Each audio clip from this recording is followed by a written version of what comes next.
Donate card और voice of slum जुड़कर दिल्ली और नोएडा के स्लम्स में गरीबों को फ्री ऑक्सीजन सप्लाईज प्रोवाइड करने का प्रयास कर रहे हैं। डिस्क्रिप्शन में दिए हुए लिंक पर जाकर डोनेट कार्ड पे अभी डोनेट करें। इन गरीब परिवारों का सहारा बने।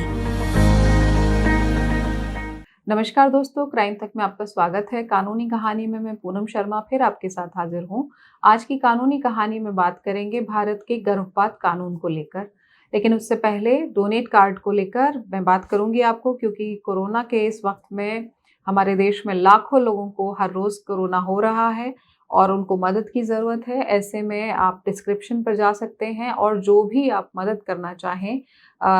लिंक नीचे दिया हुआ है। डोनेट कार्ड को आप हेल्प कर सकते हैं, क्योंकि ये आम लोगों की हेल्प कर रहे हैं। तो वापस लौटते हैं अपनी कानूनी कहानी पर। गर्भपात कानून में हाल ही में अभी सरकार ने मार्च में संशोधन किए हैं और इन संशोधनों को लेकर लंबे समय से मांग हो रही थी। मोटे तौर पर देखें तो सबसे बड़ा संशोधन जो हुआ है इसमें वो है कि 20 हफ्ते का जो गर्भपात कराने की इजाज़त थी उसको बढ़ाकर 24 हफ्ते कर दिया गया है। जो एमटीपी कानून है, medical termination of pregnancy act 1971, उसमें सरकार की तरफ से ये जो संशोधन है वो किए गए हैं मार्च में। इन संशोधनों की बहुत ज़्यादा ज़रूरत काफ़ी लंबे वक्त से की जा रही थी। इसी वजह से सरकार ने इसको संशोधन एक्ट में किया और अब फिलहाल जो गर्भपात कराने की सीमा दी गई है वो 24 हफ्ते तक की है। पहले ये सीमा सिर्फ 20 हफ्ते हुआ करती थी। इससे पहले मैं आपको थोड़ा और आगे इसके बारे में बताऊं कि क्यों हमारे देश में गर्भपात कानून आया और क्या इसकी हिस्ट्री रही। उससे पहले आपको आयरलैंड की एक स्टोरी सुनाती हूँ। कैथोलिक देश है ये और वहाँ पर एक भारतीय डॉक्टर थी, महिला, और उनका नाम था सविता हलप्पन वार। और इनको 17 हफ्ते की प्रेगनेंसी थी और क्योंकि कुछ विकृतियां थी भ्रूण में, जिसकी वजह से गर्भपात कराना बेहद ज़रूरी था। लेकिन आयरलैंड कैथोलिक देश था और वहाँ पर गर्भपात कराने पर प्रतिबंध था, इसलिए उनका गर्भपात नहीं करवाया गया और उसके बाद उनकी मौत हो गई। ये 2012 का वाकया है। लेकिन सविता की मौत के बाद वहाँ की आयरलैंड की जो महिलाएं हैं उन्होंने इस इशू को काफ़ी सीरियसली उठाया और इसके अगेंस्ट प्रोटेस्ट किया। उसके बाद जनमत संग्रह हुआ और जनमत संग्रह में तकरीबन 67% जो महिलाएं थीं और जो आबादी के बाकी लोग थे आयरलैंड की, उन्होंने कहा कि जो इस पर प्रतिबंध लगा हुआ है गर्भपात पर, इसको हटाया जाना चाहिए। और जब जनमत संग्रह के नतीजे इस तरह के रहे कि सरकार ने जो प्रतिबंध लगा रखा था उसके खिलाफ थे लोग, तो वो फिर प्रतिबंध वहाँ से, उस देश से हटाया गया और उसके बाद अब गर्भपात पर वहाँ पर प्रतिबंध नहीं है। तो आप समझ सकते हैं कि इस तरह के जो प्रतिबंध लगे हुए होते हैं उसकी वजह से महिलाओं को अक्सर अपनी जान गंवानी पड़ती है अगर उनकी प्रेगनेंसी में किसी तरह की कोई ऐसी दिक्कत आ रही है कि अगर वो गर्भपात नहीं करा पा रही होती हैं। हमारे देश में 1971 में आया था एमटीपी एक्ट और उससे पहले जो चल रहा था वो था 1860 का बनाया हुआ कानून, और उसके तहत आईपीसी की धारा 312 जो है उसमें माना जाता था कि कोई व्यक्ति या तो गर्भपात अगर महिला का करा रहा है या फिर उसको हर्ट कर रहा है तो उसको पनिश किया जाएगा। लेकिन लगातार देखा गया कि इसको लेकर कोई इस तरह का कानून नहीं था गर्भपात को लेकर, और उसकी वजह से बहुत बड़ी संख्या में भारत में जो है वो गैरकानूनी तरीके से गर्भपात हो रहे थे और उसमें बहुत बड़ी संख्या में महिलाओं की मौत हो जाती थी।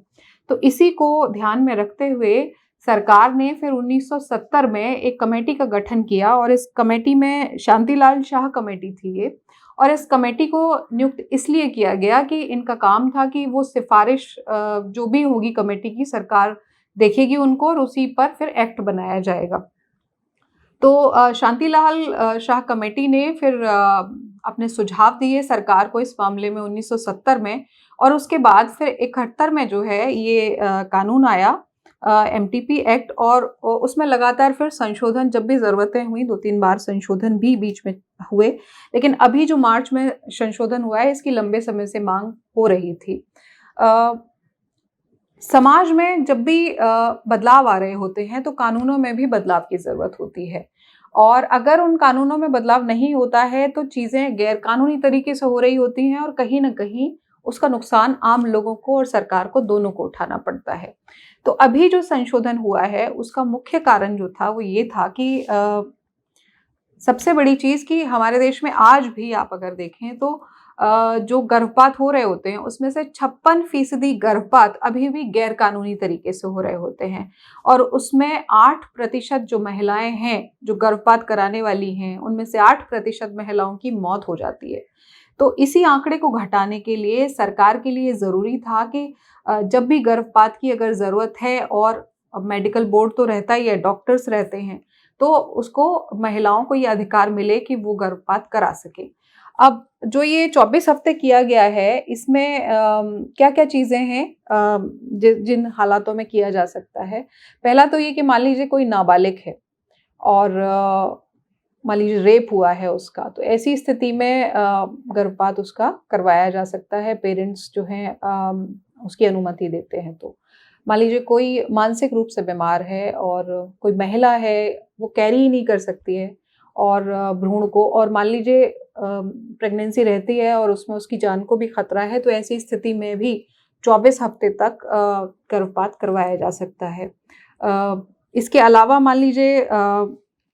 दिव्यांग है, बलात्कार की पीड़ित है, नाबालिग है, तो इस तरह की स्थितियों में तो 24 हफ्ते तक करवाया ही जा सकता है। लेकिन पहले जो होता था कि 12 हफ्ते तक अगर आप अबॉर्ट करा रहे हैं, तो एक डॉक्टर अगर आपको अलाउ करता है देखने के बाद आपके परीक्षण के बाद तो कराया जा सकता था। लेकिन 12 से 20 हफ्ते के बीच में जब कराना होता था, तो उसमें 2 डॉक्टर्स की मंजूरी होती थी। अब ये जो संशोधन हुआ है, उसमें 12 से 20 हफ्तों के बीच में भी अगर कोई एक डॉक्टर रिकमेंड कर रहा है कि गर्भपात ज़रूरी है, तो करवाया जा सकता है। अब हमारे देश में 4 चीज़ें हैं ऐसी, जिनके आधार पर आप गर्भपात करवा सकती हैं। तो वो क्या-क्या चीज़ें हैं? पहली चीज़ तो ये है कि कोई भी महिला अगर भ्रूण रखने की वजह से गर्भपात कराना उसे अलाउ किया जाएगा अगर उसकी जान को उस भ्रूण से खतरा है। यानी कि प्रेगनेंसी की वजह से अगर उसकी जान जाने का खतरा है, तो ऐसी स्थिति में गर्भपात कराना जो है वो कानून में जायज़ है। दूसरी चीज़ है कि जो बच्चा है वो अगर एबनॉर्मल है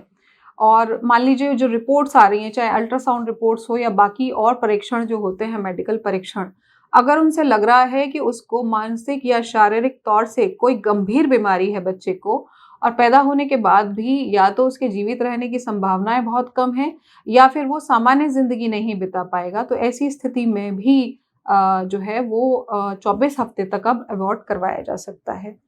तीसरी जो चीज़ है उसमें जैसे मैंने आपको बताया कि बलात्कार अगर किसी महिला या बच्ची का हुआ है और बलात्कार के परिणाम की वजह से वो अगर प्रेग्नेंट हुई है, तो ऐसी स्थिति में भी जो कानून है हमारा एमटीपी एक्ट, वो गर्भपात कराने की इजाज़त देता है। चौथा एक और चीज़ है कि मान लीजिए आपने निरोधक का इस्तेमाल किया, लेकिन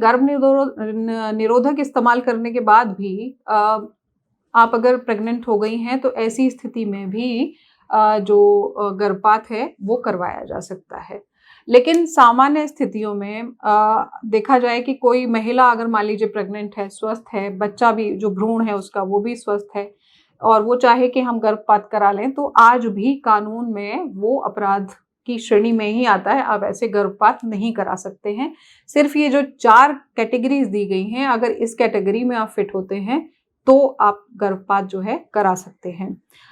फिलहाल जो कानून में संशोधन किए गए हैं, उसका दबाव इसलिए भी था क्योंकि अंतर्राष्ट्रीय स्तर पर भी हम देखें तो तकरीबन 52 देश ऐसे हैं जो 20 हफ्ते से ऊपर की प्रेगनेंसी के बाद भी अबॉर्ट कराने की महिलाओं को इजाज़त देते हैं और 23 देश ऐसे हैं जहां पर कभी भी मतलब कितने भी हफ्ते की प्रेगनेंसी है, अगर इमरजेंसी के हालात हैं और लग रहा है कि महिला की जान जा सकती है, तो अबॉर्ट कराया जा सकता है। अब मार्च में जो ये संशोधन हुआ है उसकी